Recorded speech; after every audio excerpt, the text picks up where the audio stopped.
Hello viewers, আজকের আমার রান্না শেয়ার করছি তোমাদের সঙ্গে। এটা হচ্ছে সর্ষে পটল, দুটো আলুও দিয়েছি, আর হচ্ছে পনিরের তরকারি করব। ছোট আলু আগে সেদ্ধ করে নিয়েছি, অল্প মাশরুম দিয়ে নিয়েছি।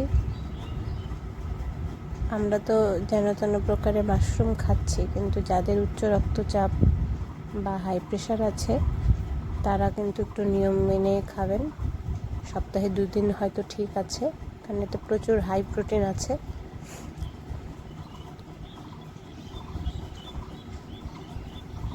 এই তরকারি আর কি দেখাবো তোমাদের, যেভাবে রান্না করে পনিরের তরকারি সেভাবেই করে নিচ্ছি।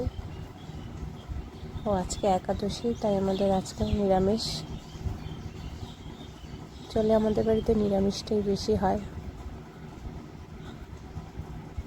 আর করেছি আলু করলা ভাজা, এটা কালকের চাটনি গরম করে রেখেছিলাম।